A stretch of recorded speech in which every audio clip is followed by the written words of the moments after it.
Assalamualaikum warahmatullahi wabarakatuh. Bismillah, alhamdulillah, wassalatu wassalamu ala rasulillah wa ala alihi wa ashabihi wa man tabi'a hudah. Rabbi syrah li sadri wa yassir li amri wa hlul 'uqdatam min lisani yafqahu qawli. Rabbi zidna ilma warzuqna fahma. Amin ya rabbal alamin. Amma ba'du, para teman-teman semua, mari kita meneruskan ngaji Ihya dan Al-Munqidh seperti biasa setiap malam Jumat. Tapi sebelum itu mari kita hadiahkan Al-Fatihah ila ruhi nabiyina wa syafi'ina Muhammadin sallallahu alaihi wasallam wa ila rawahi azwajihi wa itratihi wa ashabihi wa tabi'ihim wa tabi'i tabi'ina ila yaumiddin wa ila rawahi al-awliya'i wa syuhada'i wa salihin, khususan ila ruhi sultanil awliya' Syekh Abdul Qadir al-Jailani wa al-Junaid al-Baghdadi wa hujjatul Islam Abi Hamid al-Ghazali wa Syekhil Akbar Muhyiddin Ibn Arabi qaddasallahu asrarahum wa nawwara dhara'iqahum wa a'ada ila barakatihim wa nafa'ana bi ulumihim ila arwahi amwati al-ulama'is salihin wal a'immatil mujtahidin, khususan ila arwahi al-a'immatil arba'ah wa ila arwahi ulama'ina, khususan ila arwahi muassisi jam'iyyati Nahdlatul Ulama wa nakhussu khususan ila ruhi asy-Syekhil Akbar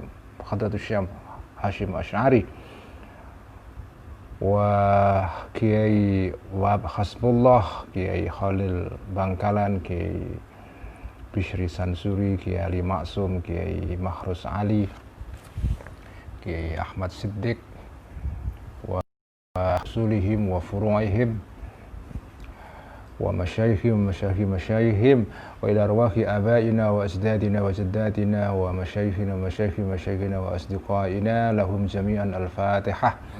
A'udzu billahi minasyaitonir rajim. Bismillahirrahmanirrahim. Alhamdulillahirabbil alamin arrahmanir rahim maliki yaumiddin. Iyyaka na'budu wa iyyaka nasta'in. Ihdinas siratal mustaqim siratal ladzina an'amta 'alaihim ghairil maghdubi 'alaihim waladdallin. Amin ya rabbal alamin. Bismillahirrahmanirrahim. Qala al-muallif rahimahullahu ta'ala wa nafa'ana bihi wa bi 'ulumihi fid dharain. Amin. Rabbi yassir wa a'in. Mari kita ngaji kitab Al-Munqidh minadh dhalal halaman 132. Halaman 130 ya. Halaman 130. Teman-teman semua, saya akan membacakan secara cepat saja ya. Karena sebetulnya poin yang dikemukakan oleh Al-Ghazali pada bagian ini sudah disampaikan sebelumnya beberapa kali, sehingga saya tidak perlu menerangkan secara detail seperti pada bagian-bagian sebelumnya. Tapi intinya kita masih membaca tentang sanggahan Al-Ghazali terhadap orang-orang yang tidak percaya kepada kenabian ya. Jadi kalau jenengan baca ya, kitab yang ditulis oleh seorang sarjana besar Mesir, Dr. Abdurrahman Badawi, ini seorang sarjana raksasa dari Mesir yang banyak mentahqiq atau menerbitkan karya-karya para filosof muslim klasik. Nah, Dr. Abdurrahman Badawi itu nulis buku, judulnya adalah Tarikhul Ilhad fil Islam ya. Tarikhul Ilhad fil Islam, maknanya atau artinya kalau secara harafiah itu adalah sejarah ateisme dalam Islam. Tarikhul Ilhad fil Islam. Kata ilhad dalam bahasa Arab itu bisa dimaknai sebagai ateisme, tapi sebetulnya maknanya dalam bahasa Arab klasik itu tidak ateisme ya, maknanya ya penyimpangan sebetulnya. Jadi al-ilhad itu artinya penyimpangan ya. Nah, di dalam kitab Tarikhul Ilhad fil Islam, sejarah ateisme dalam Islam, itu menarik sekali. Di situ Dr. Abdurrahman Badawi menerangkan bagaimana ide atau gagasan tentang ateisme itu berkembang dalam sejarah Islam pada masa lampau, pada masa ya abad 8, 9, 10 Masehi ya, termasuk pada era Al-Ghazali juga itu. Nah, menurut keterangan Dr. Abdurrahman Badawi ya, di dalam sejarah Islam itu tidak ada yang disebut dengan ateisme dalam pengertian yang kita mengerti sekarang ini. Sekarang ini kan kalau kita sebut ateisme itu artinya adalah orang tidak percaya kepada adanya Tuhan ya. Ateis artinya orang yang tidak teis ya, tidak percaya kepada theos, kepada Tuhan ya. Nah, di dalam sejarah Islam itu nyaris tidak ada orang nggak percaya Tuhan itu. Jadi nggak mungkin membayangkan orang nggak percaya Tuhan itu, tidak mungkin. Bahkan orang-orang Arab yang anti dakwahnya Kanjeng Nabi, orang-orang musyrik ya, orang-orang Arab yang kafir, itu sebetulnya kan mereka tidak mengingkari adanya Tuhan ya. Di Quran dinyatakan berkali-kali wala in sa'altahum man khalaqas samawati wal arda la yaqulunallah. Itu ayat itu diulang berkali-kali pada banyak bagian di Quran ya. Jika engkau tanya wahai Muhammad ya kepada orang-orang kafir di Arab pada saat itu, siapa yang menciptakan langit dan bumi ini ya, mereka akan mengatakan Tuhan, Allah itu Tuhan maksudnya ya. Artinya mereka nggak percaya Tuhan. Cuma masalahnya adalah mereka percaya Tuhan tapi juga percaya sekutu-sekutunya Tuhan. Artinya Tuhan itu banyak gitu. Nah, Kanjeng Nabi kan dakwahnya mengajak orang percaya kepada Tuhan yang tunggal. Jadi bahkan orang musyrik pun itu percaya Tuhan itu. Jadi gagasan tidak percaya Tuhan itu nyaris nggak bisa dibayangkan, nggak tergambarkan pada zaman itu. Artinya nggak mungkin orang itu nggak percaya Tuhan pada zaman itu ya. Jadi beda dengan sekarang itu ya. Nah, yang disebut dengan ilhad dalam sejarah Islam itu adalah orang yang tidak percaya kepada adanya nabi. Jadi orang mulhid ya, mulhid, orang yang ilhad itu artinya adalah orang yang bukan orang ateis, bukan orang yang tidak percaya adanya Tuhan, tapi orang yang tidak percaya bahwa Tuhan itu mengutus nabi. Jadi nabi itu nggak mungkin ada itu. Kenapa? Ya alasannya macam-macam. Ya salah satu argumennya kenapa mereka tidak percaya nabi adalah ya Allah itu memberikan kepada semua orang kemampuan untuk memahami baik dan buruk. Ya, jadi baik dan buruk itu kan sesuatu yang bisa dimengerti, bisa diketahui oleh akal manusia. Itu. Akalnya para nabi itu tidak, menurut mereka ya, itu tidak lebih baik, tidak lebih tinggi daripada manusia biasa atau manusia yang lain itu, atau para filosof misalnya. Jadi apa gunanya Allah memberikan kekhususan kepada satu orang diutus sebagai nabi, sementara kemampuan mengetahui baik dan buruk itu ada pada semua orang. Karena itu kenabian atau nubuwah itu mustahil. Nah, pandangan semacam ini itu banyak atau tidak banyak ya, diikuti oleh sebagian orang-orang yang belajar filsafat. Nah, itu ya. Meskipun ini bukan ajarannya Ibnu Sina atau Al-Farabi ya, dua filosof besar dalam Islam itu. Ibnu Sina itu percaya kenabian. Kalau jenengan baca kitab-kitab yang ditulis oleh Ibnu Sina dalam bidang filsafat ya, itu selalu pada bagian akhir itu pasti ada pembahasan mengenai an-nubuwah ya. Pasti ada itu. Itu di bagian terakhir setelah Kitabul Ilahiyat, nanti di ujungnya kitab mengenai metafisika, mengenai ketuhanan, itu di ujungnya nanti ada pembahasan mengenai kenabian sebelum masuk ke pembahasan mengenai kehidupan setelah mati. Ya, al-mabda' wal ma'ad itu. Nah, tapi sebagian para filosof itu ada yang mengingkari kenabian ya. Konon katanya Abu Bakar Ar-Razi, ini seorang filosof besar, bukan Fakhruddin Ar-Razi yang menulis kitab tafsir Al-Tafsir Kabir itu ya, Tafsir Mafatihul Ghaib, bukan itu, tapi ini Abu Bakar Ar-Razi, hidupnya jauh sebelum Fakhruddin Ar-Razi ya. Nah, Abu Bakar Ar-Razi itu yang menulis kitab kedokteran yang sangat terkenal, Al-Hawi fi Tibb ya. Itu konon katanya termasuk orang yang mengingkari adanya kenabian ya. Adanya kenabian. Jadi yang disebut dengan ateisme itu bukan tidak percaya Tuhan, tapi tidak percaya adanya kenabian. Jadi ya bukan ateisme, tapi apa? Ya anti kenabian, anti nubuwah ya. Nah, inilah yang disebut dengan al-ilhad. Karena itu, ini yang menjelaskan kenapa Imam Ghazali menulis panjang lebar mengenai soal an-nubuwah ini. Karena pada zaman beliau hidup itu ada suatu tren pemikiran ya yang dianut oleh sebagian para filosof, dan pada atau di mata sebagian orang para filosof ini dianggap keren. Ya sama dengan sekarang lah ya. Ada orang yang menganggap bahwa apa ya, ide-ide dalam filsafat itu kan keren sekali ya bagi sebagian orang ya.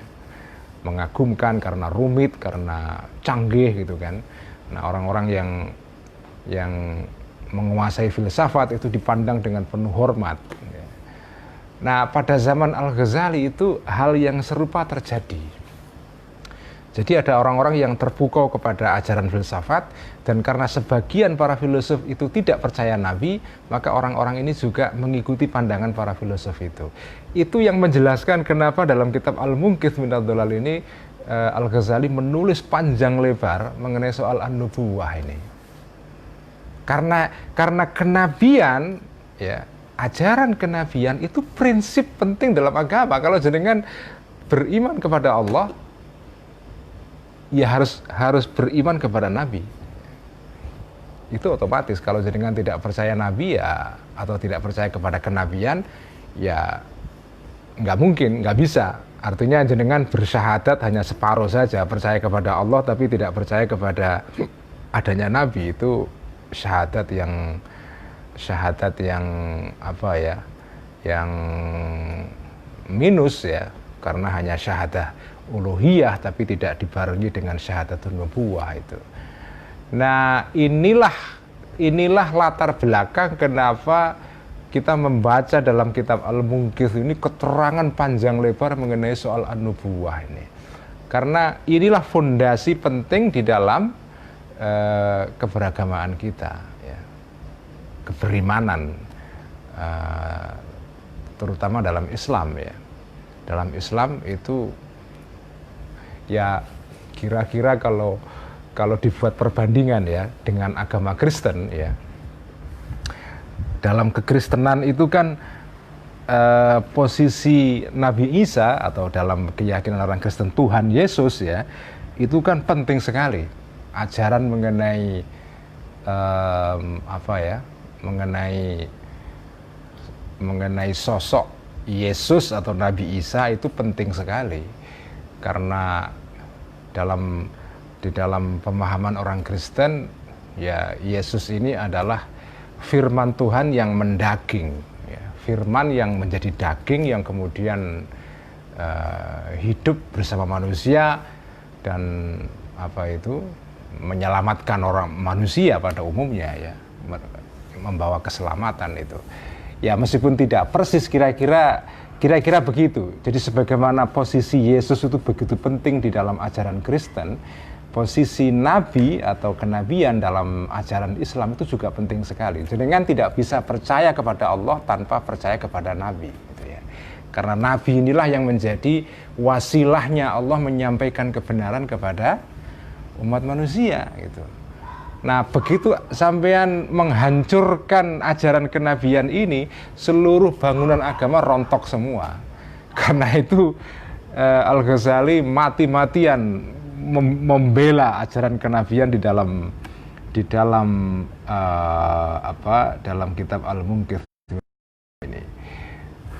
Baik, mari kita baca halaman 130. Walau qila liwahidin. Saya akan baca secara cepat saja, nanti saya ringkaskan ya. Walau qila liwahidin hal yajuzu an yakuna fid dunya syai'un huwa miqdaru habbatin yudha'u fi baldatin fayakulu tilkal baldata bi jumlatiha thumma yakulu nafsahu fala yabqa syai'un minal baldati wa ma fiha wa la yabqa huwa nafsuhu laqala hadza muhalun wa huwa minal khurafati wa hadhihi halatun nari yunkiruha man lam yaran nara idza sami'aha wa aktsaru inkari ajaibil akhirati huwa min hadzal qabili. Jadi ini salah satu cara Al-Ghazali menolak pandangan orang-orang yang mengingkari kenabian karena dianggap kenabian itu mustahil ya. Jadi kalau seandainya kepada orang-orang yang ingkar kepada Nabi itu ditanyakan misalnya atau diinformasikan, dikatakan kepada mereka, ditanyakan, apakah mungkin di dunia ini ada sesuatu yang kecil sekali ya, ada sesuatu yang kecil sekali yang walaupun dia kecil bentuknya tapi dia bisa apa ya, menghancurkan semua hal ya, bisa melalap seluruh negara, seluruh desa atau seluruh provinsi bahkan ya, dan merusak dan memakan seluruh provinsi itu. Setelah dia selesai memakan provinsi itu atau daerah itu, kemudian dia memakan dirinya sendiri sehingga tidak tersisa apapun dalam negeri itu sejengkal pun atau sesuatu pun, karena dirusak, karena dilalap oleh hal kecil ini. Apakah mungkin ada hal kecil bisa merusak barang besar itu? Seandainya orang tidak pernah tahu ada api misalnya ya, tidak pernah berkenalan dengan barang kecil namanya api, lalu ditanyakan kepada dia, apakah mungkin ada barang kecil yang bisa merusak seluruh negara? Pasti dia akan mengatakan tidak mungkin, karena ya nggak masuk akal, karena provinsi atau negara itu besar sekali, nggak mungkin dia dirusak, dilalap oleh sesuatu yang kecil sekali, karena dia tidak pernah berkenalan, bersinggungan atau mengetahui ada hal semacam itu terjadi, yaitu api. Jadi dia nggak percaya. Tapi kalau dia ditunjukkan langsung, ini contohnya, ada barang kecil namanya api yang bisa melalap hutan seluruh negara ya. Terjadi di negara kita berkali-kali kan ya, kebakaran hutan itu kan. Jadi kira-kira orang yang mengingkari hal yang berbau mukjizat ya atau keajaiban itu kira-kira dasarnya seperti ini, bahwa dia mengingkari adanya kenabian atau adanya hal-hal yang berkaitan dengan kehidupan di akhirat nanti ya, surga, neraka dan segala macam. Itu mereka tidak percaya itu semua karena menggunakan parameter yaitu berupa akalnya sendiri ya. Menurut akal itu tidak mungkin ada sesuatu yang kecil bisa merusak atau menghancurkan hal yang besar. Jadi dia menggunakan parameter akal untuk menilai, untuk mengukur ya hal-hal yang dirasa tidak masuk akal, karena itu dia nggak percaya itu. Fanaqulu lil falsafiyyi qad turirta atau qad turirta ila an taqula fil afyuni khasiyatun fit tabridi laysat ala qiyasil ma'quli fit tabi'ati falima la yajuzu an yakuna fil awda'i syar'iyyati minal khawasi fi mudawatil qulubi wa tasfiyatiha ma la yudraku bil hikmatil aqliyati bal la yubsaru dzalika illa bi'ainin nubuwati. Jadi kepada seorang yang ahli filsafat, lil falsafah, atau orang yang belajar filsafat atau kesengsem dengan filsafat ya, kita bisa mengatakan hal seperti ini. Jadi misalnya ya, kamu kan sebagai seorang filosof percaya ada namanya bagian dalam filsafat itu namanya ilmu kedokteran. Seperti saya terangkan pada zaman dulu ya, namanya filsafat itu mencakup banyak cabang-cabang ilmu, salah satunya adalah kedokteran. Jadi kedokteran itu dulu bagian dari filsafat ya. Nah, dalam ilmu kedokteran itu ada satu bagian sub sub dalam ilmu kedokteran yang berkaitan dengan obat-obatan. Nah, di dalam bagian ini itu diterangkan misalnya bahwa afyun ya, opium atau ganja itu punya ciri khas atau punya karakter, punya sifat-sifat tertentu. Antara lain sifatnya adalah dia mengandung kekuatan at-tabrid, dia bisa mendinginkan sesuatu. Karena itu ini menurut kedokteran zaman itu ya, tentu saja hal ini akan tampak aneh kalau kita baca sekarang, karena di dalam kacamata kedokteran modern mungkin hal ini mungkin terasa agak aneh ya. Tapi pada zaman itu dipercaya bahwa masing-masing benda di dalam alam raya ini itu tumbuh-tumbuhan atau apapun ya, itu punya khosiyah, punya keistimewaan, punya khasiat ya. Nah, khasiat opium itu adalah dia mengandung kekuatan mendinginkan. Karena itu jika dikonsumsi dalam jumlah yang overdosis, kekuatan mendinginkan ini kemudian bisa mendinginkan darah kita, sehingga kalau kita overdosis mengkonsumsi afyun ini atau opium ini, kita bisa mati. Karena dia akan membuat darah kita menjadi beku dan tidak bisa mengalir, dan karena itu kita langsung mati itu. Nah, kata Al-Ghazali ya, kata Imam Ghazali, kalau di dalam tumbuh-tumbuhan ada kekhasiatan, ada khasiat seperti itu, di dalam tumbuh-tumbuhan itu ada khasiat-khasiat tertentu ya, yang khasiat-khasiat ini ilmu mengenai khasiat-khasiat ini itu diberikan oleh Allah diberikan oleh Allah sebagai ilham ya, kepada orang-orang tertentu yang dipilih oleh Allah ya. Kenapa kamu tidak percaya bahwa Allah itu menurunkan kepada para nabi-nabi khasiat mengenai tindakan-tindakan tertentu yang itu diwajibkan untuk dilakukan oleh orang-orang beriman. Misalnya sholat subuh 2 rakaat, zuhur 4 rakaat, dan seterusnya ya. Ini kan ada tindakan tertentu namanya sholat, yang oleh Allah di dalam tindakan ini ditaruh khasiat tertentu. Kalau orang menjalankan tindakan ini, maka dia akan memperoleh manfaat, akan memperoleh sesuatu. Misalnya ya, dia menjadi orang baik, dia apa ya, memperoleh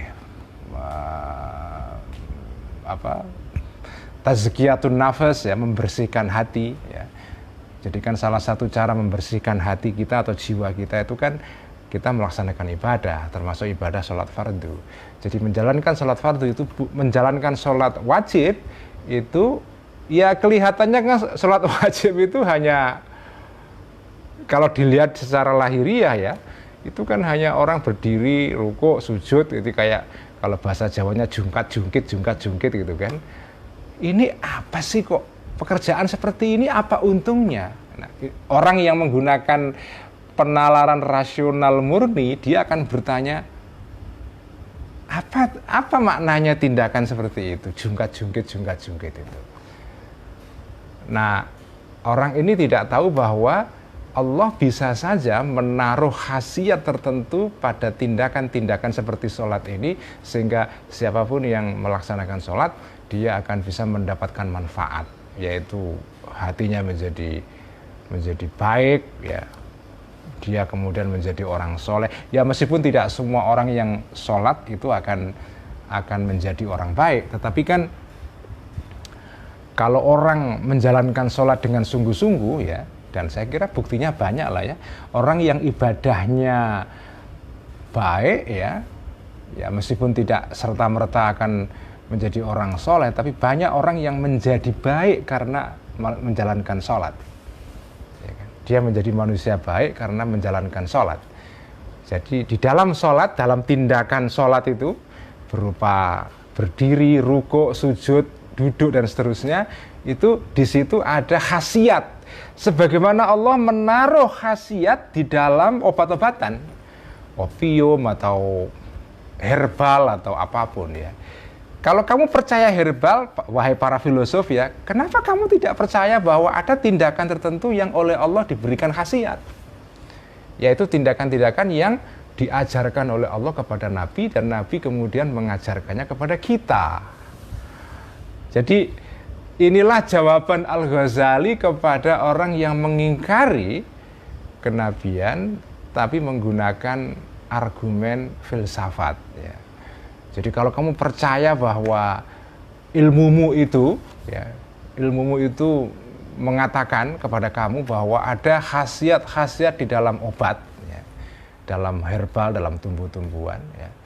Kenapa kamu tidak percaya juga bahwa ada tindakan-tindakan tertentu yang diberikan khasiat oleh Allah untuk menjadikan orang itu menjadi orang yang baik itu. Jadi inilah jadi dibuat semacam analogi ya, analog sholat itu kira-kira sesuatu yang mengandung khasiat, sebagaimana obat-obatan itu juga mengandung khasiat. Kalau obat-obatan itu khasiatnya terkait dengan mengobati tubuh kita, tubuh lahir, maka sholat itu adalah obat untuk mengobati tubuh dalam atau tubuh batiniah kita atau jiwa kita maksudnya ya. Bal qad i'tarafu bi khawas hiya a'jabu min hadza mimma awraduhu fi kutubihim wa hiya min al khawasil ajibatil mujarrabati bi mu'alajatil hamili allati asura 'alaiha at-talqu bi hadha syakl. Ini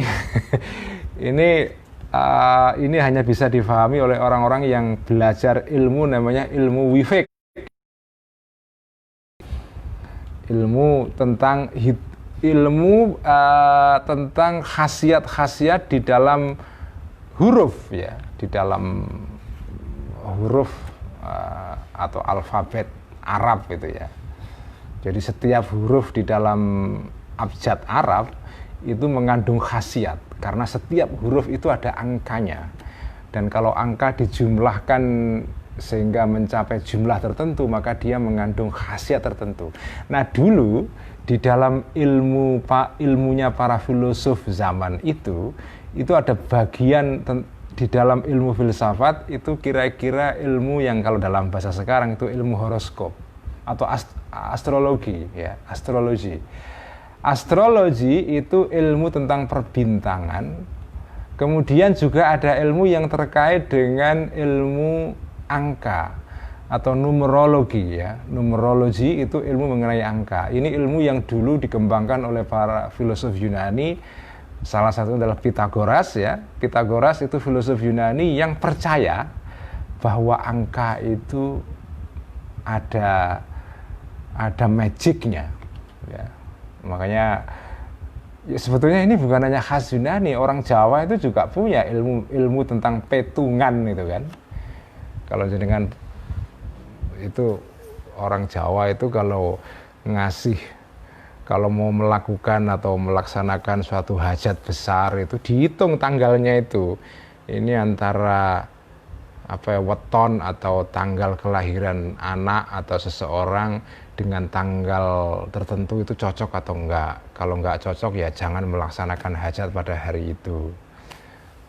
Ya, itu ilmu petungan itulah ya. Jenengan mau mulai tanam di sawah, mulai nandur itu ada hitungannya itu. Hari ini hari baik karena hitungannya begini.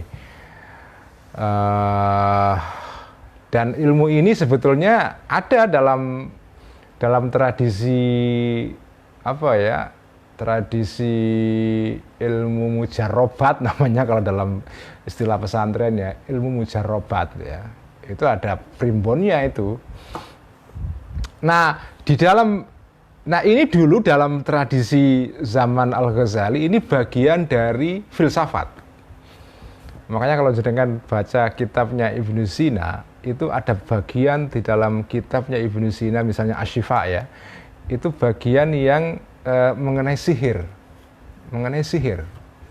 Sihir, jimat, dan segala macam. Termasuk ilmu hitungan ini, ilmu hitungan ini.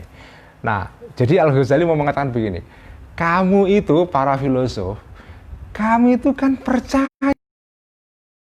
hitungan itu. Contohnya ini hitungan di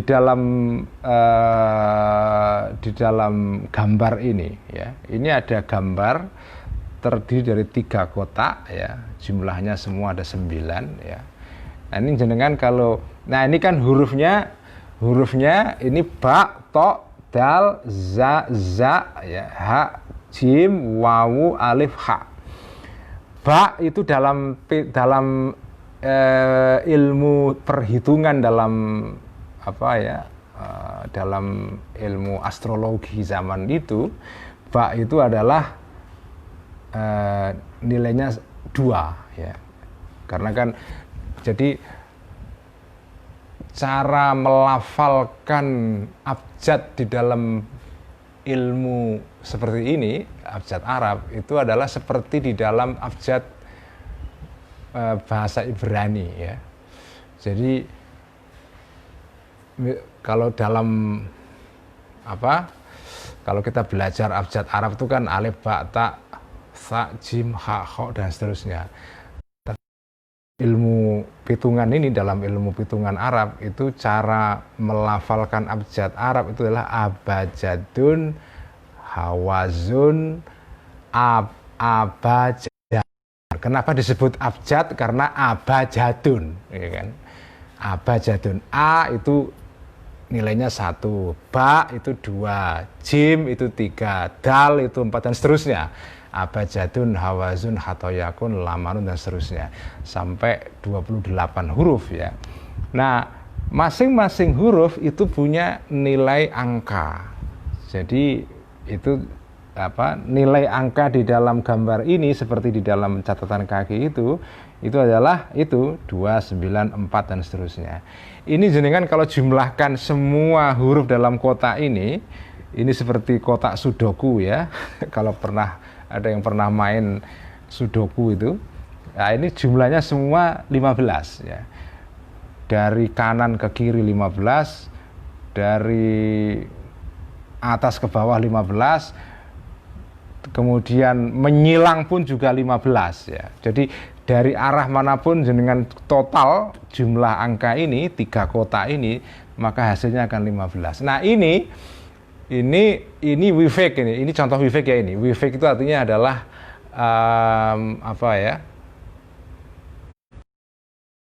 wifek itu semacam ya jimat ya, pengobatan yang ditulis di kertas terdiri dari angka, ditulis dengan urutan-urutan tertentu dan mempunyai khasiat ya. Nah, ini dulu dipercaya sebagai bagian dari ilmu filsafat. Jadi para filosof percaya begini. Nah, kata Al-Ghazali, kamu kan percaya ilmu mengenai perhitungan seperti ini. Huruf yang ditata dengan susunan tertentu itu punya khasiat tertentu.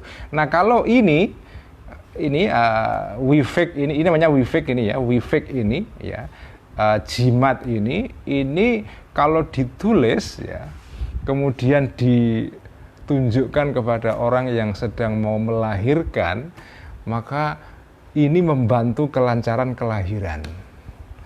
Para filosof percaya begini.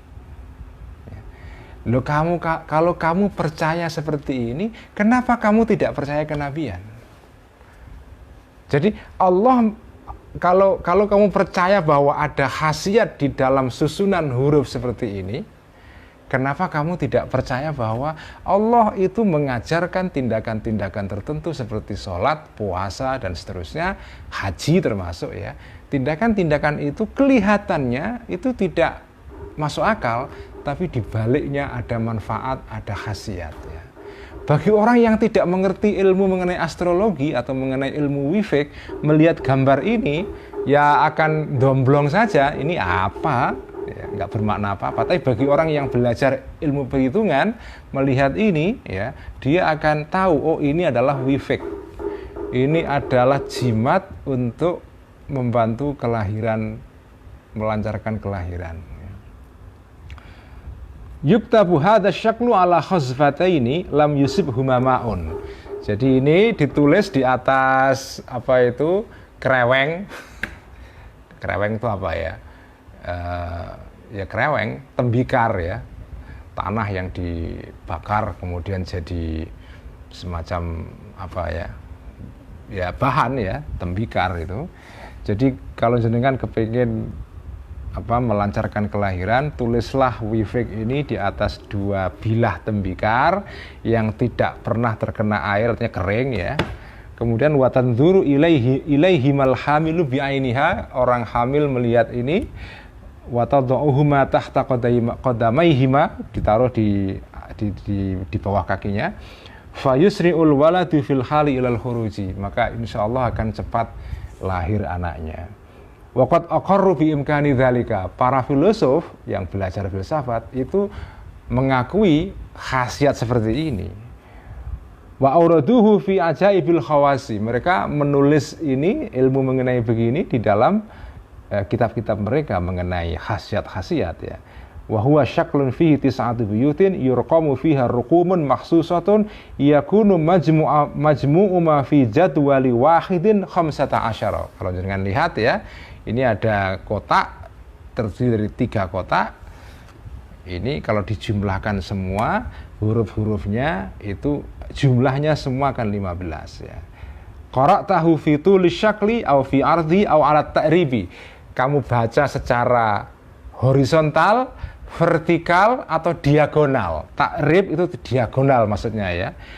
Tulis sya'ri itu tulis syakli kamu baca secara horizontal ya. Jadi misalnya 294 atau ba to dal itu kan sama dengan 294, kamu total berapa? 29 11 4 15 ya.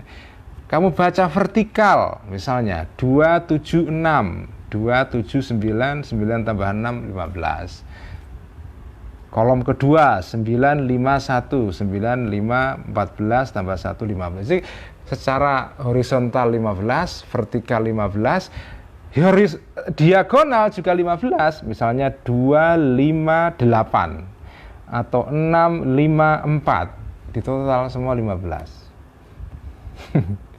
Menarik ini ya. Jadi ini wifik ya, tapi ya wifik begini nggak bisa kamu praktekkan kalau nggak ada ijazah dari guru ya. Kamu tulis sendiri ya nggak bisa. Jadi ini harus dituliskan oleh seorang guru yang mendapatkan ijazah dari gurunya dan seterusnya ya. Nah, jadi kata Imam Ghazali, falaita syi'ri man yusaddiqu bidzalika lima lam yattasi aqluhu litasdiqi bi anna taqdira salati subhi bi rak'ataini wa dhuhri bi arba'in wal maghribi bi thalathin hiya li khawassa ghairi ma'qulatin bi nadharil aqli wal hikmati wa sababuha ikhtilafu hadhil awqati wa innama tudraku hadhil khawasu bi nurin nubuwati. Jadi kalau para filosof percaya hal-hal seperti ini tentang petungan, tentang rahasia-rahasia di balik angka, kenapa dia tidak percaya? Kenapa lima lam yattasi aklu? Kenapa akalnya tidak cukup untuk mempercayai bi anna taqdira sholati subhi bi raka'ataini, salat subuh yang terdiri dari 2 rakaat dan seterusnya ya, itu semua adalah li khawassa ghairi ma'qulatin. Salat dengan jumlah rakaat tertentu itu diajarkan oleh Allah kepada kita karena di baliknya ada khasiat-khasiat yang ghairu ma'qulah ya, ghairi ma'qulah, tidak bisa dinalar dengan akal biasa. Apa sih istimewanya orang julat-julit, jungkat-jungkit itu apa? Ya, kalau kamu tidak percaya ya kamu nggak akan tahu. Tapi orang yang beriman, dia akan percaya bahwa di balik tindakan-tindakan seperti itu, ya, sholat itu ada khasiat di baliknya. Dan ya terbukti kan, ya, dari sejak dulu sampai sekarang jutaan orang menjadi manusia yang baik, ya. Ya tentu ada juga yang tidak menjadi baik walaupun sholat ya. Sudah sholat masih korupsi juga banyak. Tapi banyak juga orang yang karena menjalankan sholat dengan baik, kemudian ya dia berakhlak baik ya. Ya, saya kira kita bisa melihat di sekitar kita sendirilah ya. Orang-orang yang ibadahnya baik kemudian menjadi manusia baik itu kan banyak sekali ya. Banyak sekali itu. Kenapa begitu ya? Karena Allah menaruh khasiat pada tindakan seperti itu. Sholat itu ada khasiat di baliknya, sebagaimana Allah menaruh khasiat di balik tadi itu, angka-angka itu. Jadi kalau para filosof percaya kepada khasiat angka, kenapa mereka tidak percaya kepada khasiat sholat yang itu diajarkan kepada para nabi-nabi itu? Jadi intinya adalah Al-Ghazali mau menyangkal keyakinan para filosof atau menyangkal para filosof yang mengingkari kenabian dengan mencari di dalam ilmu mereka yang kira-kira bisa dianalogikan dengan ajaran agama. Jadi menggunakan ilmu mereka untuk menyangkal pendapat mereka itu. Inilah cara berargumentasi yang baik ya. Jadi kalau jenengan berargumentasi dengan para filosof ya gunakan ilmu yang dipakai oleh para filosof ya. Jadi jangan berargumentasi dengan para filosof dengan menggunakan Quran atau ayat atau hadis karena mereka nggak percaya. Jadi kalau jenengan berargumentasi dengan orang yang tidak percaya agama ya nggak bisa menggunakan Quran dan hadis karena mereka nggak percaya itu. Jadi Anda harus menggunakan ilmu yang dipercayai mereka. Ya. Jadi itulah cara berargumentasi yang tepat ya.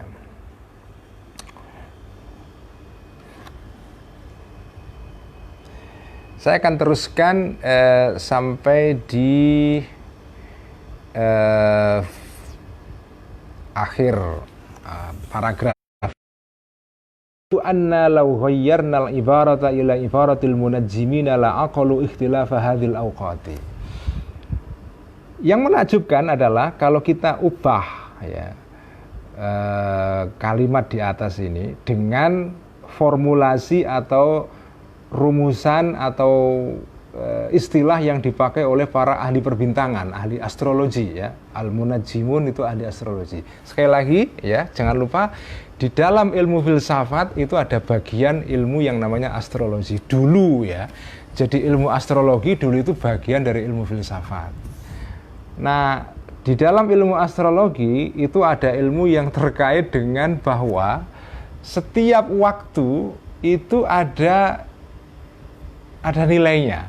Misalnya matahari terbit di waktu pagi, kemudian matahari di waktu sore. Waktu matahari terbit dengan waktu matahari tenggelam ini walaupun sama-sama waktu, tapi dia punya nilai yang berbeda. Jadi bagi orang yang menguasai astrologi, mereka akan ketika mereka misalnya, saya nggak menguasai ilmu ini ya, tapi kira-kira pagi hari dengan sore hari itu nilainya beda. Tengah hari dengan tengah malam itu juga nilainya beda. Jadi waktu itu dibagi-bagi atas unit-unit ya, yang kecil-kecil, masing-masing itu punya khasiat yang berbeda-beda. Ya samalah dengan misalnya ilmu horoskop itu ya. Orang yang zodiaknya ini itu kira-kira punya sifat begini. Orang yang punya zodiak begitu punya misalnya wataknya begini seterusnya. Ya meskipun ilmu astrologi ini sekarang mungkin sudah tidak lagi dipercaya orang ya, kalaupun ditulis di koran ya sekedar hanya untuk untuk seneng-seneng aja, untuk lucu-lucuan saja kan. Sekarang kan nyaris nggak ada orang percaya kepada astrologi itu kan. Tapi kenapa sampai sekarang kok masih ditulis dan masih dibaca banyak orang ya? Ya untuk untuk lucu-lucuan atau untuk sekedar untuk pengetahuan saja ya. Tapi zaman dulu ilmu astrologi itu ilmu yang serius sekali, itu bagian dari ilmu filsafat. Jadi zodiak itu kan konstelasi bintang di langit ya. Bintang dengan susunan tertentu sehingga dilihat dari bawah itu ada yang bentuknya seperti apa itu ikan, ada yang seperti timbangan, ada yang seperti apa itu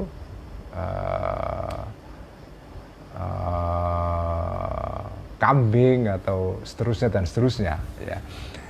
Atau kalau dalam tradisi Cina disebut dengan Xiu misalnya ya. Nah ini kan ilmu yang dipercaya oleh para filosof ya.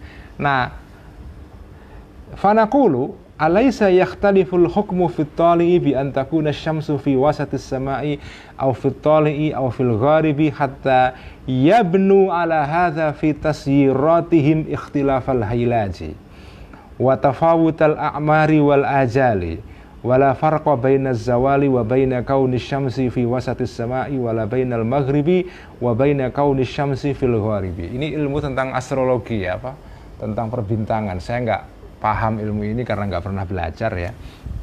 Tapi di dalam ilmu ini itu ada ilmu di dalam perbintangan itu yang dipakai untuk mengetahui kira-kira umur manusia. Ya. Itu yang di al-hailaj itu, ikhtilaful hailaj. Al-hailaj itu istilah dalam bahasa Persia yang banyak dipakai dalam ilmu perbintangan Arab dulu ya. Dan ini kan sumbernya dari ilmu astronomi Yunani, ilmu astronomi lama yang ditulis oleh Ptolemy atau Ptolemeus ya. Ini ilmu astronomi yang bertahan lama sekali sebelum akhirnya dikoreksi oleh Kopernikus dan Galileo Galilei kan. Ini ilmu astronomi yang juga dipelajari oleh para filosof muslim. Nah, orang-orang munajjimun, ahli perbintangan ini itu dengan mengetahui letak bintang. Jadi ketika orang lahir misalnya, waktunya apa? Ya. Jadi kalau waktu pagi itu namanya bintang at-tali', bintang yang sedang naik. Nanti kalau bintang maksudnya di sini matahari ya. Kemudian kalau dia lahir pada waktu sore, maka namanya itu dia lahir pada saat bintang yang sedang turun, al-gharib, an-najmul gharib. Ada an-najmut tali', ada an-najmul gharib. Nah, bintang yang sedang naik dan bintang sedang turun itu punya nilai sendiri. Orang yang lahir pada waktu seperti ini ya, dan naiknya berapa derajat ya dan seterusnya, itu nanti kalau dihitung itu bisa untuk mengetahui, untuk meramal berapa panjang umurnya orang itu. Itu namanya al-hailaj ya. Nah, itu di dalam ilmu perbintangan itu ada ilmu yang mengukur atau mengetahui umur manusia berdasarkan perbedaan waktu. Perbedaan waktu berdasarkan letak bintang. Bintang sedang naik, misalnya pagi hari, atau sedang turun pada saat sore, atau bintang sedang naik pada malam hari, atau menjelang subuh, dan seterusnya. Itu masing-masing punya nilai. Nah, kata Al-Ghazali, kira-kira ya, sholat itu ya seperti itu. Sholat subuh itu kira-kira sama dengan sholat yang terjadi pada waktu an-najmut tali', ya, bintang yang sedang naik. Nanti sholat zuhur itu adalah sholat pada saat bintang itu ada di tengah-tengah langit. Nanti sholat asar itu adalah sholat pada saat bintang itu sedang gharib. Nah, masing-masing itu punya nilai, punya khasiat di dalam waktu ini.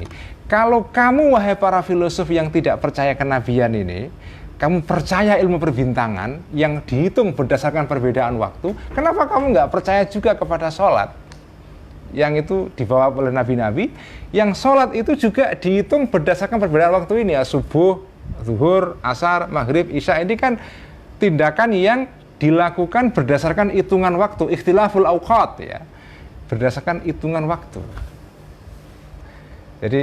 Jadi ini argumentasi Imam Ghazali untuk menyangkal para filosof yang tidak percaya kenabian. Wong kamu percaya kepada horoskop, kepada astrologi, kenapa kamu tidak percaya kepada ajaran sholat yang dibawa oleh para nabi-nabi itu? Ya kira-kira kalau dalam bahasa Jawa itu Al-Ghazali itu kepingin melehke. Apa melehke itu ya? Apa ya? Melehke itu ya menggunakan argumentasi yang dipakai lawan untuk menghancurkan pandangan dia, ya, untuk menyangkal pandangan dia. Karena mereka percaya perbintangan, maka Al-Ghazali menggunakan perbintangan sebagai alat untuk menyangkal pandangan mereka. Nah, inilah cara Al-Ghazali menangkis pandangan para filosof, ya. Nah, dulu waktu saya di pondok itu ada kitab namanya Kitabul Awfaq, kitab mengenai wifik, mengenai ilmu perhitungan, ya, ilmu perhitungan ala Islam atau ala Arab lah, ya. Konon kitab ini ditulis oleh Imam Ghazali, Kitabul Awfaq. Saya kira sekarang masih banyak dijual itu Kitabul Awfaq, ya, kitab mengenai wifik, ya. Wifik itu yaitu tadi ilmu perhitungan. Jadi pengobatan tapi dengan menggunakan ilmu angka, ya. Nah, kalau menurut penelitiannya Dr. Abdurrahman Badawi, ya, yang nulis kitab Mu'allafatul Ghazali, jadi beliau nulis tentang kitab mengenai karangan-karangan Al-Ghazali, ya. Dalam kitab Mu'allafatul Ghazali ini Dr. Badawi mengatakan bahwa ada kitab-kitab tertentu yang konon ditulis oleh Al-Ghazali, dinisbahkan kepada Al-Ghazali, tapi sebetulnya itu bukan karangan Al-Ghazali. Jadi dulu itu sering, zaman dulu itu kalau ada ulama moncer terkenal sekali, itu kemudian ada beberapa orang yang nulis kitab di atas namakan orang itu. Itu namanya kitab manhul, ya, Al-Kutubul Manhulah, kitab yang di atas namakan orang lain. Nah, termasuk Dr. Abdurrahman Badawi itu nulis Mu'allafatul Ghazali untuk memverifikasi mana kitab yang betul karangan Al-Ghazali, mana kitab yang diragukan itu karangan Al-Ghazali, mana kitab yang jelas-jelas bukan karangan Al-Ghazali. Jelas-jelas bukan karangan Al-Ghazali. Nah, termasuk kategori ketiga ini adalah Kitabul Awfaq ini, kitab mengenai wifik ini. Jadi Kitabul Awfaq itu jelas bukan karangan Al-Ghazali. Bukan, ya.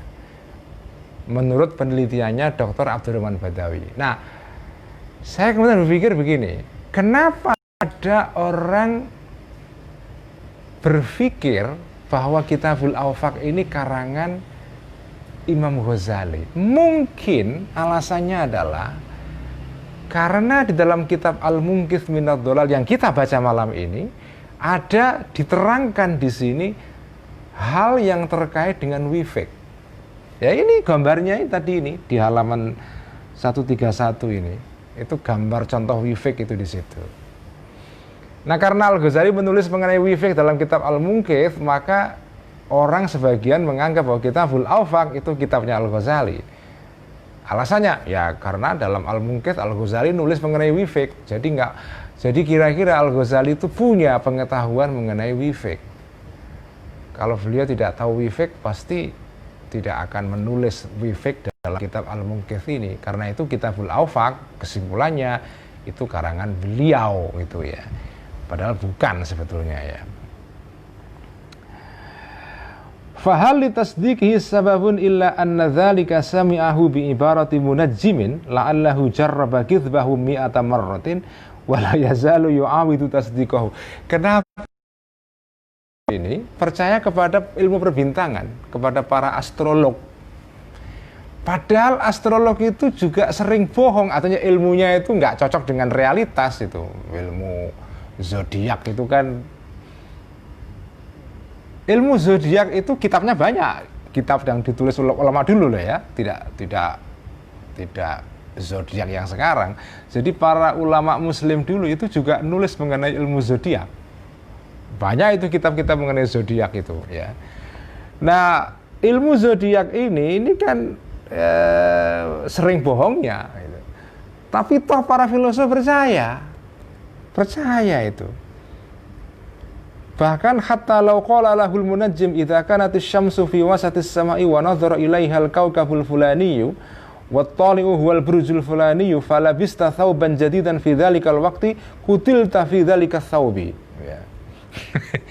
Jadi bahkan sampai percayanya para filosof kepada apapun yang dikatakan oleh para ahli perbintangan ini. Seandainya orang ahli astrologi misalnya mengatakan bahwa seandainya matahari itu ada di tengah langit, artinya pada siang hari ya, pas di tengah-tengah cakrawala, di tengah-tengah langit ya.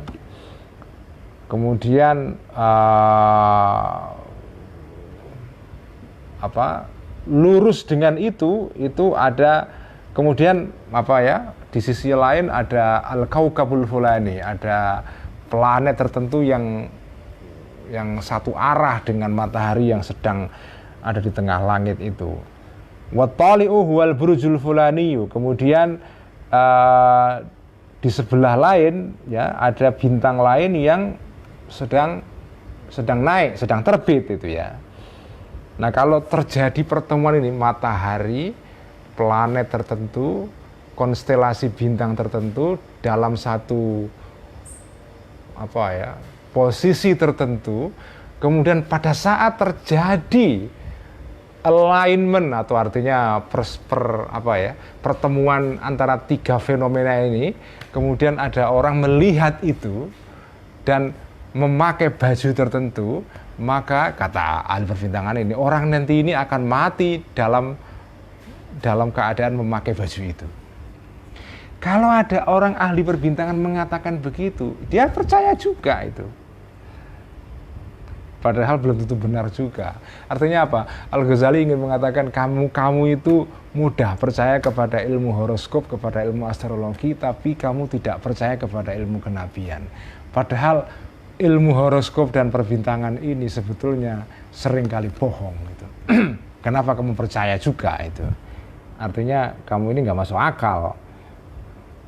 Fa innahu la yalbasu thawba fi dzalikal waqti wa rubbama yuqasil barada syadida wa rubbama sami'ahu min munajjimin wa qad arafa kidhbahu marratin. Ya. Jadi seringkali para ahli perbintangan ini sering bohong juga, tapi tetap saja dipercaya oleh para ahli filosofi ini, ahli filsafat ini. Ya ini samalah dengan misalnya sekarang lah ya. Kalau kita kontekstualisasikan dengan keadaan sekarang ini kan ya banyak sekali teori-teori yang dikemukakan oleh para ahli sains ya, ahli pengetahuan modern, baik di dalam ilmu apapun, ilmu sosial maupun ilmu eksakta misalnya, itu kan banyak teori-teori yang dikemukakan oleh sebagian para saintis ya, yang sebetulnya itu hanya spekulasi tetapi kemudian dipercaya. Kenapa? Ya karena yang mengatakan itu saintis. Karena pada zaman sekarang saintis itu punya reputasi yang terhormat, apapun yang dikatakan ilmuwan orang percaya. Jadi kira-kira keadaannya sama dengan begitu. Zaman Al-Ghazali, apapun yang dikatakan oleh ahli perbintangan itu keren. Orang percaya. Kenapa? Karena ini bagian dari ilmu filsafat. Ilmu filsafat itu tidak bisa dikuasai sembarang orang. Hanya orang yang cerdas saja yang percaya, yang bisa menguasai filsafat. Jadi apapun yang dikatakan oleh ilmu filsafat, termasuk dalam ilmu perbintangan, pasti benarnya. Padahal juga sering bohong. Sekarang terbalik kan, jadi sekarang sama juga. Apapun yang dikatakan sains, walaupun belum dibuktikan, ya masih berupa spekulasi, itu orang percaya. Ya salah satunya teori yang terkenal itu kan teorinya Sigmund Freud dalam psikologi kan, bahwa hasrat seksual itu merupakan dasar yang mendorong semua tindakan manusia. Jadi menurut Sigmund Freud ya, ahli psikologi terkenal sekali itu ya. Kan teorinya Sigmund Freud itu kan bahwa manusia itu yang mendorong semua tindakan manusia itu adalah hasrat-hasrat seksual yang tersembunyi, yang terpendam. Jadi kenapa orang itu melakukan begini, itu sebetulnya adalah merupakan sublimasi Sublimasi itu penghalusan dari hasrat seksual yang kalau itu dinampakkan secara apa adanya itu kasar, orang malu.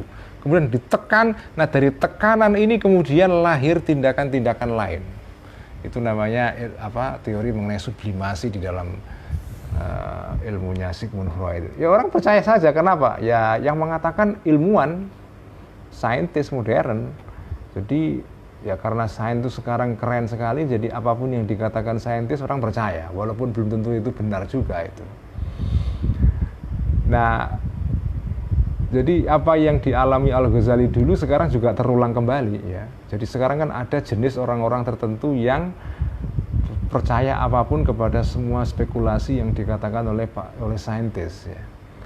Walaupun itu belum terbukti benar itu ya. Ya meskipun tidak semua orang begitu, tapi ada orang-orang yang apapun yang dikatakan sains itu akan dipercaya. Gitu ya. Kalau pada zaman Al-Ghazali, apapun yang dikatakan ilmu perbintangan, astrologi dipercaya dia, karena itu filsafat itu. Dan mengabaikan ilmunya para nabi-nabi, ilmu agama maksudnya ya, karena dianggap ini nonsens. Yang keren itu falsafah, yang keren itu sains, ya. Kira-kira begitu. Apa pelajaran yang bisa kita ambil dari sini teman-teman semua dari ngaji malam ini? Yang penting kita ambil adalah bahwa pertama ya, kalau kita sedang berdebat pandangan dengan kita harus menggunakan argumentasi yang bisa difahami orang itu. Jadi kalau jenengan berdebat dengan orang yang tidak percaya Islam, Anda nggak bisa menggunakan Quran dan hadis, karena dia nggak percaya Quran hadis. Anda harus menggunakan prosedur berargumen atau cara berargumen yang dia bisa pahami. Yaitu apa? Ya argumentasi dengan menggunakan nalar biasa, karena nalar itu dimiliki oleh semua orang yang beriman maupun tidak. Itu ya. Nah kalau kamu berbicara dengan para filosof ya kalau bisa kamu memakai argumentasi yang dipakai para filosof itu. Artinya apa ya, kamu harus belajar ilmu dia. Itulah sebabnya kenapa Al-Ghazali belajar filsafat, untuk mengetahui ilmunya para filosof, untuk mencari titik-titik lemah di dalam argumentasi mereka. Yang kedua yang bisa kita pelajari di sini adalah bahwa Al-Ghazali ini adalah, seperti sering saya katakan, adalah seorang kiai. Seorang kiai itu ya dasar ilmu atau basis ilmunya itu ya wahyu. Ilmunya itu ya Quran dan hadis dan ilmu yang sumbernya adalah wahyu ya. Meskipun Al-Ghazali itu belajar ilmu-ilmu yang non wahyu, filsafat misalnya, tapi beliau tetap basisnya ilmunya, dasarnya itu adalah ilmu wahyu. Karena itu kalau ada orang meremehkan wahyu, Al-Ghazali pasti nggak terima. Nah para filosof ini kan di mata Al-Ghazali ini orang-orang yang sepertinya menganggap bahwa filsafat yang datang dari Yunani itu kedudukannya lebih tinggi daripada ilmu yang bersumber dari Quran. Nah di mata orang beriman itu nggak bisa. Jadi kalau orang beriman ya dia percaya bahwa ilmu yang digali dari Quran dan dari wahyu itu tetap kedudukannya lebih terhormat daripada ilmu yang datang dari Yunani, yang datang dari luar wahyu itu ya. Meskipun ilmu yang datang dari luar wahyu itu tidak semuanya harus ditolak. Kalau ada ilmu-ilmu di dalam tradisi non wahyu ini tabrakan dengan ilmu wahyu, maka ya Al-Ghazali memilih untuk membela wahyu ini, menghadapi serangan ilmu-ilmu yang datang dari luar wahyu ya. Jadi kalau misalnya, ini contohnya misalnya ya, para filosof yang ilmunya datang dari Yunani itu kan umumnya mereka percaya bahwa alam ini qadim. Alam ini itu tidak ada awalnya. Alam itu ya dari dulu ada dan sampai kapanpun ada. Jadi qadimun. Jadi apa? Dari dulu ada, tidak ada awalnya. Alam raya itu qadim, meskipun qadimnya tidak sama dengan qadimnya Allah, tapi alam itu qadim. Alam itu adalah non-temporally created, artinya tidak diciptakan dalam waktu. Artinya apa? Nggak ada formulaannya, qadimun ya. Itu pandangan standar para filosof ya, yang belajar ilmu filsafat dari Yunani. Termasuk Ibnu Sina juga. Ibnu Sina itu percaya bahwa alam itu qadim ya. Nah, bagi Al-Ghazali akidah atau kepercayaan ilmu seperti ini itu tabrakan dengan ilmunya para para nabi-nabi atau ilmu wahyu ya. Karena itu Al-Ghazali nggak setuju kalau orang belajar filsafat kemudian mempercayai ajaran seperti ini atau teori seperti ini ya. Karena ini bertabrakan dengan akidah Islam. Tapi kalau bagian-bagian dalam ilmu filsafat yang tidak tabrakan dengan akidah Islam, Al-Ghazali nggak masalah. Diterima saja. Seperti misalnya matematika, fisika, logika atau mantik, itu semua bagi Al-Ghazali itu tidak ada masalah ya. Jadi nggak betul bahwa Al-Ghazali itu mengkritik filsafat itu semua bagian dalam filsafat ditolak. Itu nggak benar. Jadi yang ditolak hanya bagian-bagian yang bertentangan dengan akidah Islam. Nah, ini sikap seperti ini itu bisa kita pakai sekarang ya. Jadi kita belajar ilmu apapun, tapi kalau ada bagian dalam ilmu itu yang bertentangan dengan akidah kita tolak. Itu intinya ya. Nah, kalau Ibnu Rushd lain lagi. Jadi ini ada dua ulama besar dalam Islam ya. Jadi menarik sekali. Dan saya mengagumi dua-duanya. Pertama adalah Al-Ghazali, kedua adalah pengkritiknya Al-Ghazali yaitu Ibnu Rushd, atau dalam istilah Latinnya itu Averroes ya. Averroes ya. Ibnu Rushd itu mengatakan begini. Kalau ada pertentangan antara akidah atau antara ilmu wahyu dengan ilmu filsafat atau hikmah, ilmu hikmah itu namanya filsafat, maka ilmu wahyu ini harus ditafsir, ditakwil supaya sesuai dengan ilmu hikmah. Jadi kalau ada ajaran agama atau akidah dalam agama atau ajaran dalam agama atau ajaran dalam wahyu yang tabrakan, kelihatannya tabrakan dengan data-data atau ajaran atau informasi di dalam ilmu falsafah ya, maka ilmu dalam wahyu ini harus ditafsir supaya sesuai dengan ilmu hikmah ini. Jadi ini dua posisi yang berbeda ya. Al-Ghazali itu lebih mementingkan ilmu wahyunya. Kalau Ibnu Rushd itu dia berusaha untuk menyelaraskan antara wahyu dengan ilmu filsafat. Ya. Nah bagi saya dua-duanya itu valid. Dua-duanya itu valid. Karena ini dua-duanya ulama besar Islam ini. Al-Ghazali ulama besar, Ibnu Rushd ulama besar. Dua-duanya ahli fikih, dua-duanya ahli usul fikih, dua-duanya ulama, dua-duanya profesor hukum, ya, ahli kalam juga, ahli teologi, selain juga ahli filsafat. Ya. Jadi Al-Ghazali itu apa ya? Profilnya kiai. Kiai itu ya pokoknya ilmunya ilmu pondok. Jadi kalau ada ilmu-ilmu apapun kok tidak sesuai dengan ilmu pondok, ya ilmu pondok yang dimenangkan. Tapi kalau Ibnu Rushd itu profilnya seorang cendekiawan. Jadi Ibnu Rushd itu cendekiawan ya. Jadi ya kayak Cak Nur gitulah kira-kira ya. Nah, bagi saya dua-duanya sih penting ya. Ilmu kiai, pendekatan model kiai seperti Al-Ghazali itu penting. Bahkan itu penting untuk melindungi akidah orang-orang Islam ya. Tetapi penting juga karena ini adalah pendekatan ala kaum intelektual ya, yang juga dibutuhkan ya.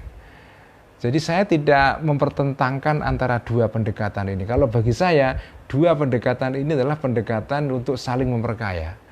Saya dalam satu sisi setuju dengan Imam Ghazali, bahkan saya mengatakan ini posisi yang paling paling pas untuk seorang beriman. Ya, kalau jenengan beriman ya memang dasarnya wahyu. Tetapi saya juga tidak menolak bahwa pendekatan Ibnu Rushd itu juga penting. Saya kira cukup ya ngaji Al-Munkif malam ini. Kita teruskan minggu depan. Wallahu a'lam bishawab.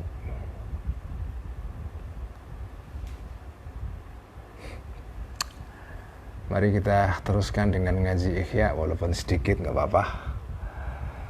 A'udzubillahi minasyaitonirrajim. Bismillahirrahmanirrahim. Alhamdulillahirabbil alamin. Wassalatu wassalamu ala asyrafil anbiya'i wal mursalin sayyidina wa habibina wa maulana wa qurrati a'yunina Muhammadin wa ala alihi wa ashabihi ajma'in, amma ba'du. Faqala mu'allif rahimahullahu ta'ala wa nabiyyi wa bi'ulumihi fid dharain amin rabbi yassir wa'in. Ihya halaman 1011 ya. Kita masih berbicara mengenai soal afatul lisan, bahaya mulut. Qala al-Ala'u ibnu Haruna, berkata Al-Ala ibn Harun,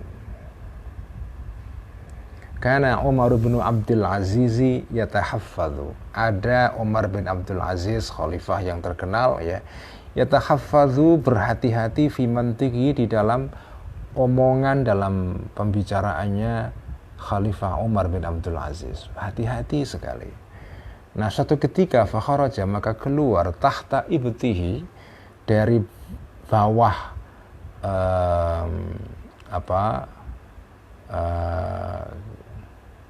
keleknya Umar bin Abdul Aziz ya. Apa kelek itu? Ampit itu? Apa bahasa Indonesianya kelek itu? Ketek. Ketiak ya. Tahta ibtihi, di bawah ketiaknya Umar bin Abdul Aziz ya. Khurajun atau kharrajun ya. Khurajun ada nanah atau ya udun. Apa udun itu dalam bahasa Indonesia?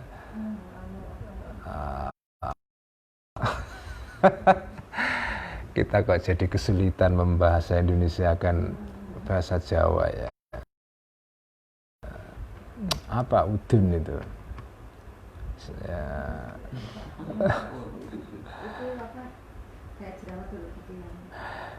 Khurajun ya, semacam sesuatu yang kulit yang membengkak, abses ya. Ya, abses. Jadi dari bawah ketiaknya keluar udun, keluar sesuatu yang berupa nanah ya. Fa'atayna, maka mendatangilah kami kepada bisul ya. Allah ya Allah, bisul aja kau lupa itu lah. Bisul, khurajun bisul. Fa'atayna, maka datanglah kami kepada Umar bin Abdul Aziz. Jadi datang untuk ya besok ya, apa menanyakan ini ada apa khalifah ini, nas'aluhu, nanya kami kepada Umar bin Abdul Aziz, linara, untuk mengetahui kami sesuatu yaqulu, yang bakal mengatakan apa kira-kira jawabannya. Kenapa kok jenengan bisulan itu? Fakulna, maka bertanya kami, min aina kharaja, dari manakah kharaja, keluar bisul itu? Nah, faqala, maka berkata Khalifah Umar bin Abdul Aziz, min batinil yadi, dari dalamnya tangan, maksudnya bagian dalam tangan ya. Beliau tidak tega mengatakan kelek itu atau ketiak. Ketiak itu kayaknya terlalu kasar gitu ya, maka dilembutkan. Talatuf itu kan, kemarin kan kita belajar itu kan, eufemisme. Kalau bisa sesuatu yang kira-kira tidak pantas diucapkan, itu kita menggunakan istilah yang lembut ya, talatuf itu. Itu bagian dari cara untuk menghindari al-fuhsyu ya, omongan yang jorok, yang kasar ya. Nah, ini contohnya ini. Jadi ketiak pun itu Khalifah Umar tidak tega mengatakan ketiak, sehingga dikatakan batinul yad ya, bagian dalam tangan gitu.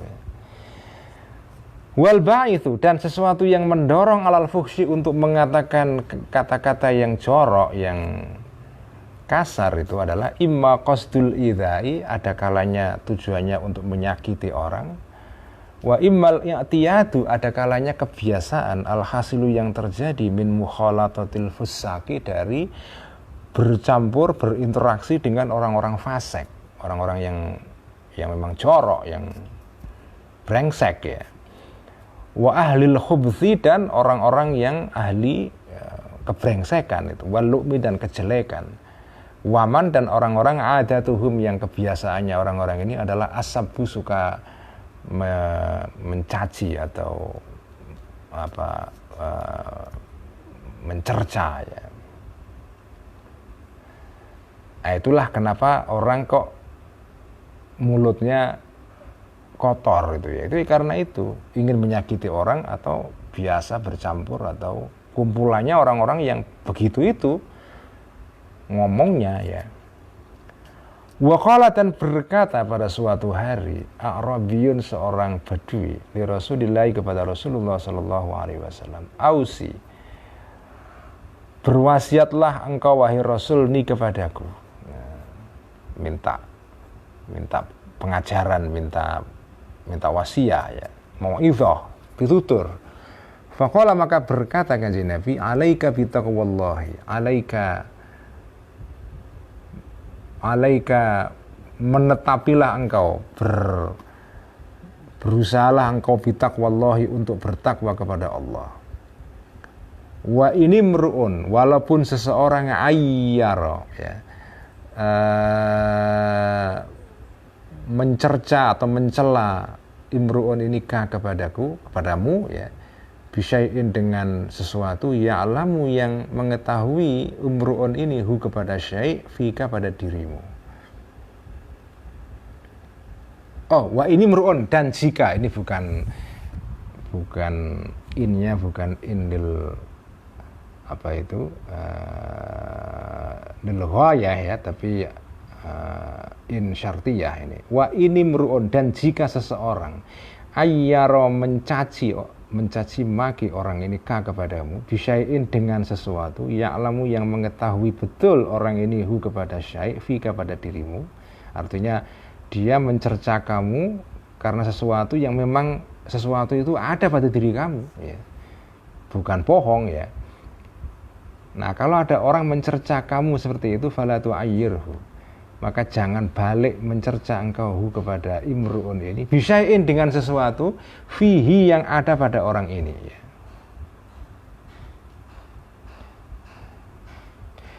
Yakun, maka akan ada ya. Kalau kamu mencerca seperti itu, yakun, maka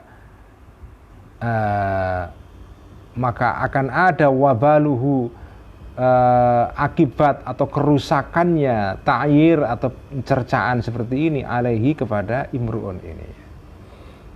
Jadi nggak usah dibales, karena cercaan itu bahayanya atau akibatnya atau karmanya, kalau menggunakan istilah dalam Hinduisme ya, karmanya itu nanti akan balik ke orang itu. Wa ajruhu, dan ganjarannya ta'yir ya, laka, bagi kamu. Jadi kamu kalau tidak membalas balik, kamu dapat pahala. Wala tasubbanna, dan jangan mencaci maki engkau syai'an, kepada syai'an sedikit pun ya, syai'an sedikit pun, jangan mencerca sama sekali. Wala tasubbanna, dan jangan mencerca engkau syai'an sedikit pun. Artinya jangan sekali-kali engkau mencaci maki ya. Qala, maka berkata seorang badui tadi itu, fama sababtu syai'an ba'dahu, fama sababtu, maka tidak pernah mencaci aku syai'an sedikit pun, ba'dahu, setelah kanjeng Nabi memberikan wasiat seperti ini kepadaku. Wa qala, dan ya ini bagian dari afatul lisan ya. Bahaya mulut itu adalah orang suka mencaci orang lain. Wa qala, dan berkata Iyad bin Hammar ya. Atau wa qala, dan berkata, kalau dalam kitab syarahnya kitab Ihya bukan dibaca Hammar tapi Khimar ya. Wa qala, dan berkata Iyad bin Himar ya. Tapi kalau dalam edisi Ibnu Hazm ini dibaca Hammar. Kalau dalam syarah Ihya dibaca Himar. Qultu, berkata aku, Ya Rasulullah, ini seorang sahabat juga. Ya Rasulullah wa Rasulullah, wahai Rasulullah, innar rajula, sesungguhnya ada seorang laki-laki min qaumi, dari kaumku, dari masyarakatku, ya sebu, mencaci maki orang ini kepadaku, padahal wahua, dalam keadaan orang ini duni, di bawahku. Ini ada orang yang status sosialnya di bawah saya, Kanjeng Nabi, tapi dia mencaci maki saya. Hal alayya min ba'sin, hal alayya, apakah bagiku min ba'sin, ada bahaya, an antasira, untuk membalas dendam aku minhu, terhadap orang ini. Faqala, maka bersabda Kanjeng Nabi, al mutasabani syaitonani yata'awayani wa taharajani. Al mutasabani, dua orang yang saling mencaci, itu adalah syaitonani, dua syaitan, yata'awayani, yang saling itu anjing itu kalau berteriak itu menggonggong, yata'awayani, saling menggonggong, ya. Ini dua setan yang saling menggonggong. Dalam redaksi yang lain bukan yata'awayan tapi yata'awanani, ya. Dua setan yang saling membantu, ya. Wa yataharajani, dan saling berkata bohong, saling berkata jahat atau jorok itu, ya. Nah ini jadi membalas dendam atau membalas orang yang mencaci maki kita itu nggak boleh, itu ya. Begitu kita membalas, kita sama-sama menjadi syaitan bersama orang itu. Nah ini kan berat banget ini, ya. Kalau kita dicaci maki orang, ya biasanya akan langsung membalas kontan, ya. Tapi dalam ajaran Ihya itu nggak boleh itu, ya. Makanya berat sekali ilmu rohani itu. Jadi jangan dicaci maki orang itu nggak boleh membalas. Begitu sampai membalas, sampai terjatuh menjadi setan sama dengan orang itu, dan saling membantu dalam kejahatan, ya. Jadi al mutasabani syaitonani yata'awayani wa yataharajani. Wa qala, dan bersabda Kanjeng Muhammad sallallahu alaihi wasallam, sababul mu'mini, atau sibabul mu'mini, memaki atau mencaci seorang mukmin, fusukun, adalah tindakan kefasikan. Wa qitaluhu, dan membunuh atau memerangi seorang mukmin, kufrun, adalah kekufuran. Jadi nggak boleh dengan mencaci maki orang mukmin itu, ya. Atas dasar apapun, ya. Apalagi membunuh itu. Ya tapi ajaran Kanjeng Nabi ini betapa sering kali dilanggar, ya, oleh umat Islam sepanjang sejarah. Sepanjang sejarah dari dulu sampai sekarang, ya. Ya karena memang berat, ya. Nah sekarang di era media sosial seperti sekarang, mencaci maki orang lain itu udah biasa, ya. Nggak peduli yang dicaci maki itu sesama muslim atau tidak, sama saja sekarang, ya. Wa qala, dan bersabda Kanjeng Muhammad sallallahu alaihi wasallam, al mustabbani ma qala. Al-mustabani, dua orang yang saling menerima cercaan atau caci maki, ya. Artinya saling caci maki maksudnya, ya. Ma adalah sesuatu qala, yang mengatakan kedua orang ini. Artinya mereka lah yang akan menanggung dosanya, ya. Fa'alal badi'i minhuma, maka bagi orang yang memulai minhuma, dari kedua orang yang saling mencaci maki itu, jadi orang yang memulai itulah yang akan mendapatkan dosa, yang mendapatkan akibatnya, ya. Hatta ya'tadiya, sehingga memutuskan untuk melawan, untuk membalas al-mazlumu, orang yang dizalimi. Begitu yang dicaci maki membalas, ya udah dua-duanya dapat dosa sama-sama itu. Jadi yang memulai itulah yang akan dapat dosa, yang akan dapat karmanya atau dosanya ya, mendapatkan balasannya. Begitu yang dimaki-maki ikut membalas, sama-sama dapat ya. Ya tapi menahan diri untuk tidak membalas cacian orang itu ya Allah beratnya minta ampun itu ya. Apalagi orang yang masih darahnya darah muda ya, berat ya. Ya kalau sudah agak sepuh atau sudah dewasa mungkin bisa mengendalikan diri ya. Tapi kalau masih remaja atau anak-anak muda ya berat kalau nggak membalas itu ya.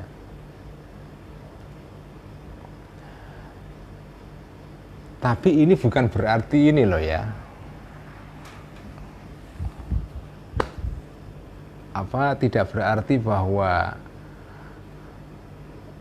orang boleh orang dibiarkan melakukan fitnah atau memaki-maki orang lain tanpa. Jadi yang dilarang itu adalah kalau jenengan balas memaki dengan menggunakan cara yang sama ya. Tapi kalau jenengan membawa orang itu kepada, kalau ada hukumnya kepada pengadilan atau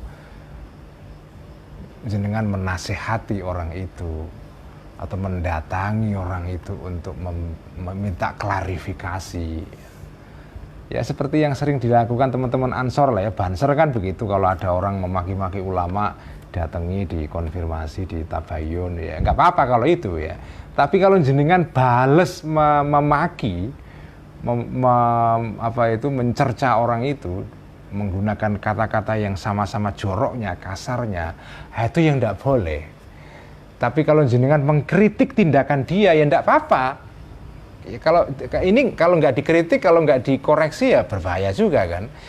Yang tidak boleh itu adalah al-mutasabani, orang yang saling mencaci itu yang nggak boleh. Jadi memahami ajaran Ihya ini hati-hati loh ya. Bukan berarti kita terus nerimo pasif, kita dicaci maki orang lain terus nggak ngapa-ngapain, nggak begitu. Itu ya nggak normal juga. Ya kita dicaci maki ya kita akan mencoba untuk defense atau mempertahankan diri kan. Tapi tidak dengan cara mencaci maki ulang. Ya, tidak dengan cara mencaci maki ulang. Ya kita kritik, kita koreksi, kita nasihati orang itu, kita ya kalau sudah kebangetan ya bisa dibawa ke pengadilan. Kalau sudah berbahaya kata-katanya itu ya, apalagi mengandung fitnah atau mengandung ujaran kebencian ya, hate speech dan seterusnya. Nah itu begitu caranya. Jadi tapi jangan membalas dengan cercaan yang sama itu. Wa qala, dan berkata kanjeng Muhammad sallallahu alaihi wasallam, mal'unun man sabba walidayhi.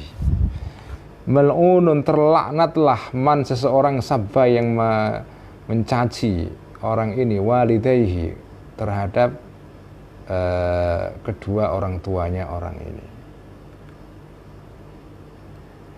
Wa fi riwayatin, dan di dalam satu riwayat dikatakan min akbaril kabairi an yasubbar rajulu walidayhi. Dalam hadis yang lain redaksinya berbeda, yaitu begini, min akbaril kabairi, termasuk dosa paling besar adalah an yasubba, mencaci maki ar-rajulu, seseorang laki-laki, juga perempuan ya, tidak hanya laki-laki saja, walidayhi, kedua orang tuanya rajul ini.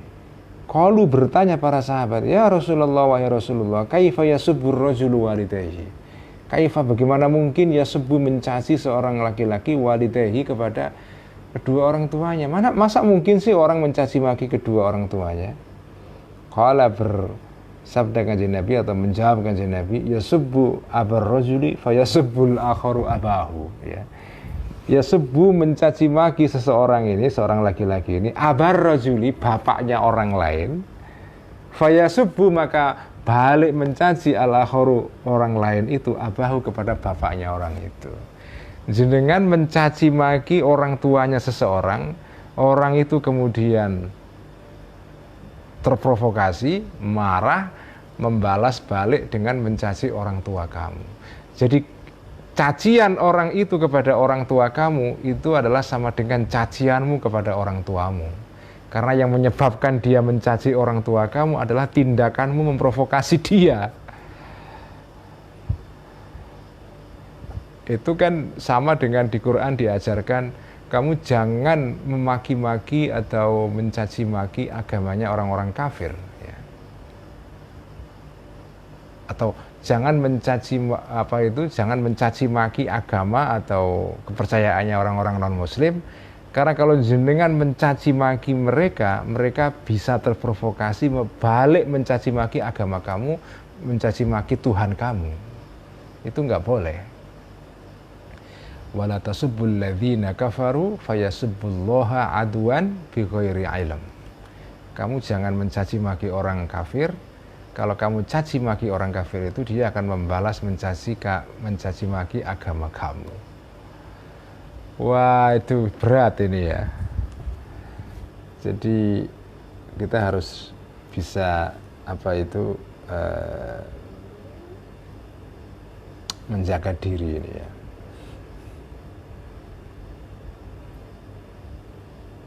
Nah, ini kan hari-hari ini kita lagi membaca berita di Finland, kalau nggak salah Finlandia ya. Ada seorang politisi di Finlandia yang marah-marah karena orang Islam dianggap ingin mengislamkan negara Finlandia. Kemudian ada seorang politisi yang, ya kalau nggak salah kemarin atau 2 hari yang lalu, yang kemudian merobek Quran diludahi kemudian dan seterusnya, dan juga oleh seorang lain dari Kanada kalau tidak salah ya. Jadi sekarang lagi ada upaya memprovokasi orang-orang Islam untuk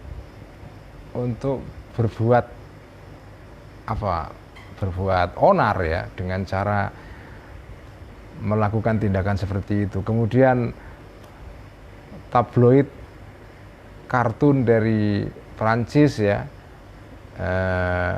Charlie Hebdo ya, barusan saja menerbitkan ulang kartun-kartun tentang yang menggambarkan secara buruk Kanjeng Nabi kan. Nah, ini kan ada upaya untuk memprovokasi orang Islam ya. Memprovokasi orang Islam. Jadi jenengan diprovokasi untuk bertindak onar, bertindak anarkis ya. Nah, kalau menggunakan ilmu seperti yang diajarkan oleh kitab Ihya ini ya bukan berarti orang Islam diam saja menghadapi tindakan-tindakan berbau kebencian kepada Islam ini, Islamofobia ini. Tapi kita tidak boleh membalas itu dengan cara yang sama dengan yang mereka lakukan ya. Kita bisa melakukan protes secara damai ya, tapi tidak secara anarkis ya. Kita bisa melakukan kritik balik ya, tapi kita tidak boleh meniru tindakan itu ya. Lalu kita merobek misalnya kitab Injil terus diludahi terus kemudian dipertontonkan, itu nggak boleh juga ya. Jadi yang dilarang itu adalah kalau kita membalas tindakan makian dengan makian. Tapi kalau melawan makian dengan koreksi, dengan protes, dengan mauidhah hasanah, dengan memberikan pitutur atau menasehati orang bersangkutan, itu tidak masalah itu ya. Yang dilarang adalah kalau kita membalas makian dengan makian itu. Saya kira itu ngaji Ihya malam ini. Sekian, semoga kita mendapatkan barokah dari ngaji Ihya dan bisa mengamalkan ilmunya kitab Ihya. Wallahu a'lam bishawab. Allahumma salli ala sayyidina Muhammadin tibbil qulubi wa dawaiha wa afiyatil abdani wa shifaiha ونور الأبصار وضيائها وعلى آله وصحبه وسلم. اللهم صل على سيدنا محمد طب القلوب ودوائها وعافية الأبدان وشفائها ونور الأبصار وضيائها وعلى آله وصحبه وسلم. اللهم صل على سيدنا محمد طب القلوب ودوائها وعافية الأبدان وشفائها ونور الأبصار وضيائها وعلى آله وصحبه wasallim. Sekian, wassalamualaikum warahmatullahi wabarakatuh. Waalaikumsalam warahmatullahi wabarakatuh.